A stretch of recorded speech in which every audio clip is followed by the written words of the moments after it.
Than the others. This is Alagad Radio 100.5 FM. Ang tingog sang inuban. Huwag nailain pa. Lami aoy.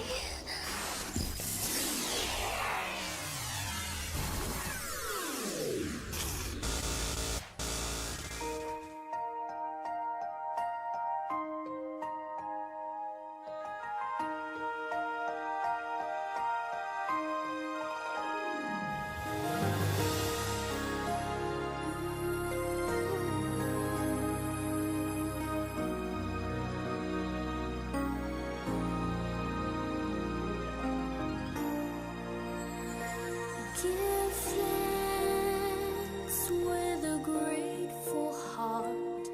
Give thanks to the Holy One.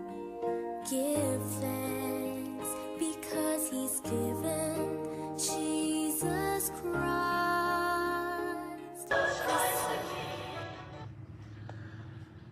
At yan, welcome sa aton nga palatuntunan ang Ilonggo Daily Light from God's Word Radio Broadcast.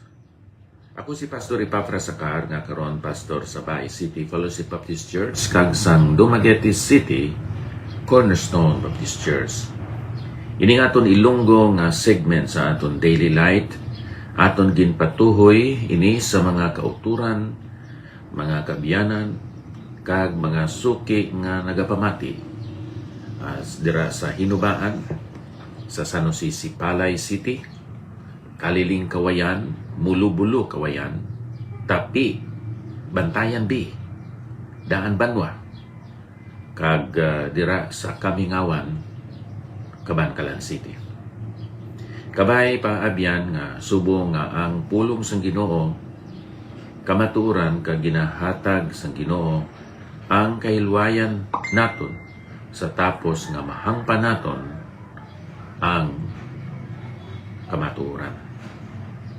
Diri sa balaan kasulatan sa Psalm 146, ginhatag diri ang kamangdanan kung nga ang aton saligan, ang aton buhi kagamhanan ka Dios. Aton siya saligan tungod kay siya isa ka Dios nga dependable. Kag sa piya kabayn, kita mga tao nga mga maluya, fallible, dali masayo, dali man makasala. So sa tunga sang kadudulman, sang pagkawalay kasiguruhan, sang kaimtangan naton sa sining kalibutan, ginatagan kita sang paglaom kag nga paglaom ara dira sa aton Diyos. Siling diri sa Psalm 146, no? Dayawan ninyo ang Ginoo, dayawa ang Ginoo kalag ko samtang nga nagakabuhi ako, dayawon ko ang Ginoo. Magaamba ako sing mga pagdayaw sa akon Diyos sa nagakabuhi ako. Ining Psalms 146 through 150 nagasugod ini sa pululungon nga praise the Lord or hallelujah o kon sa Ilonggo, dayawa ninyo ang Ginoo. Sa pagkamatuod, kita sa sininga kalibutan may mga kasubo, may mga kahadlok, o may mga pagpatuyang kag mga pagpakasala. Sa tapos naton nga mahangpan ang kamaturan, ang resulta o bunga sini sa aton nga kabuhi abyan amugid ang pagdayaw sa Dios. Kay subo nga mga ginluwa sa Ginoo gikan sa silot sang sala dito sa linaw sang kalayo. Ikaw kag ako ginhatagan sang kahilwayan, sang kaluwasan, sang kasiguruhan kag paglaom dira sa kay Kristo Jesus. Ang aton palabuton masanag, mahimayaon kag indi madulong. Ang word sa Ilonggo, ang padulungan sa mga tao nga nagsikway sa aton Ginoo amo ang lugar nga nagangito-ngito ang kadulom. Very dark. That's the future of people who rejected the Lord Jesus Christ. Nga ang nasaligan naton ang Dios sa tunga sining pagkawalay kasigruhan nga kalibutan, tungod kay siya reliable, siya masaligan, dependable. Kung ano ang imo nga problema, siya makahatag sang solusyon. Anong problema nimo abyan? Kagutom? Ang Ginoo amo ang amay nga nagahatag sang tinapay sa iya mga kanakan. Kadulom, si Ginoong Hesus amo ang kasanag o kung kapawa sa sining kalibutan. Wala kasing maagyan nga sa diin ikaw makasulod sa lugar nga may kasiguruhan. Si Ginoong Hesus amo ang ganhaan o kunang puwertahan. Ikaw bala nagatalang-talang sa sining kalibutan? Si Ginoong Hesus amo ang maayo nga manugbalak. Ikaw bala nahadlok sang kamatayon? Si Ginoong Hesus amo ang pagkabanhaw kag ang pagkabuhi. Ikaw bala wala kay balo sang husto nga dalan kag may kalibog ikaw sa imong kabuhi kag wala ikaw sang kabuhi nga makahuluganon? Si Ginoong Hesus amo ang nagsiling, ako among dalan, ang kamatuuran, kag ang kabuhi. Walay si bisan sino nga makaabot, makaakadto sa amay kung hindi pinaagi sa akon. 1:14, versikulo 6. Wala sang resulta o kung bunga nga maayo ang imo kabuhi. Kinanglan may relasyon kag may connection ikaw sa kay Ginoong Hesus, kay nagsiling siya, I am the true vine. Ye are the branches, and my Father is the vine dresser. Busa abyan, masaligan gid ang aton nga Dios. Sa piyak nga bahin, kita masinalaypon, may kaluyahon, kag nagahimo kita sa mga kalakasan kag kalautan sa sining nga kalibutan. Ang manugsalmo naghatag sang warning tungod kay kita mga maluyahon, kita mga mortals. Versikulo 3 kag 4. Dili ka mo magsalig sa mga prinsipe o kung sa anak sang tao nga sa iya wala sing bulig.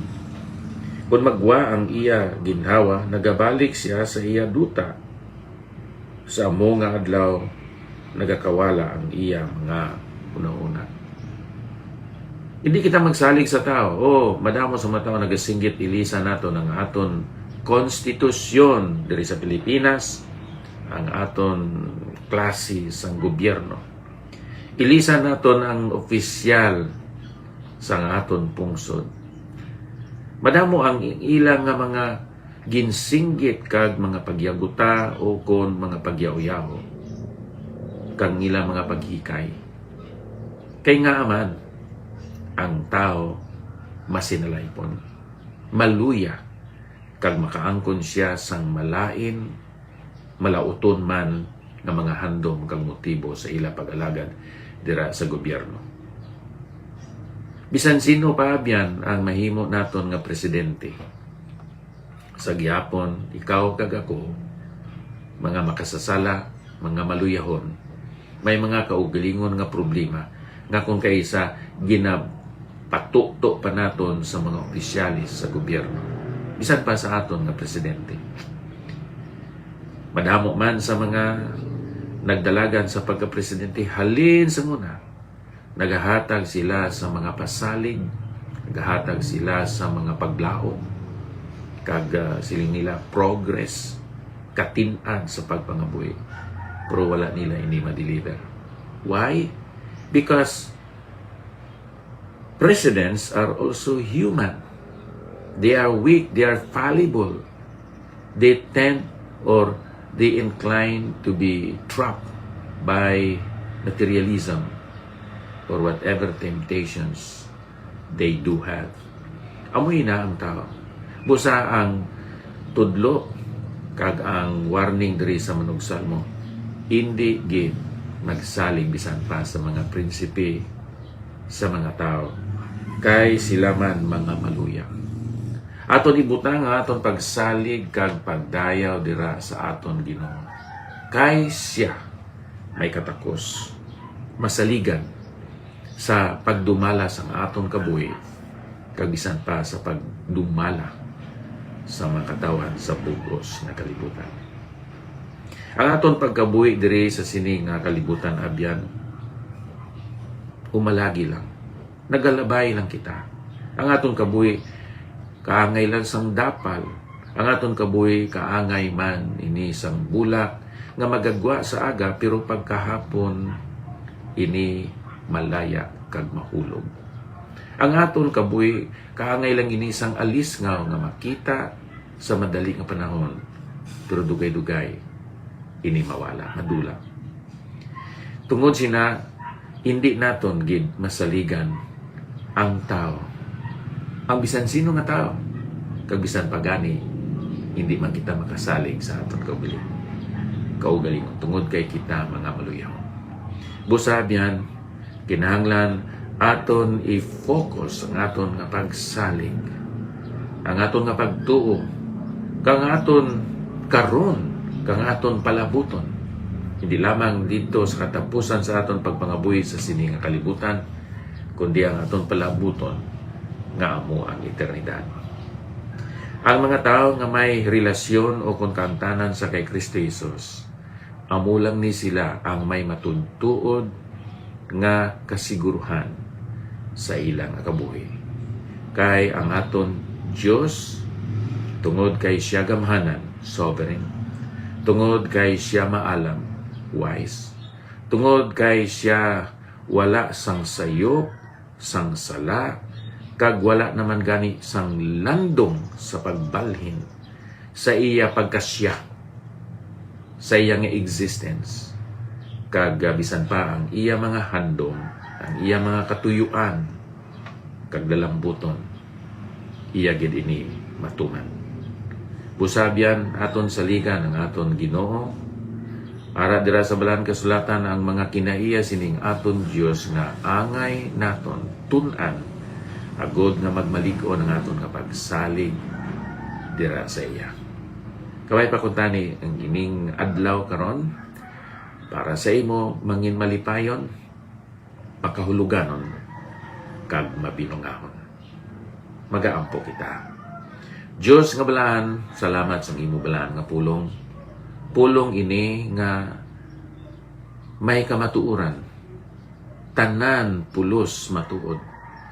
Kag ini nga kamatuoran magahatag sa amon sang matuod man nga klase sang kahilwayan o kon liberty and freedom through our Lord Jesus Christ. Salamat o Diyos nga sa sini nga adlaw kami may mga paglaom. We have something profitable to do. We have something fruitful to accomplish. And we have someone who is coming, and we are expecting him to come anytime. And like the Apostle Paul, we are looking for that blessed hope in the glorious appearing of our great God and our Savior, the Lord Jesus Christ. Salamat o Diyos sa sining kasiguruhan kag paglaom. Ini nga mga butang, amang ginapasalamatan sa ngalan ni Ginoong Hesus. Amen. Pastor Ebenezer Bautista, salamat sa imo nga pagtan-aw kag pagpamati sining aton nga programa. Kag bisan pa dira sa kay Vilma De Vera, ang aton mga abyan nga si Arb Nanit, sa kay Arma Imalay, Ma'am Lorna Gabinera, salamat sa inyo nga pagtanaw karon sining aton segment. Ang Diyos magapakamayo sa aton tanan. Madamo gyud nga salamat.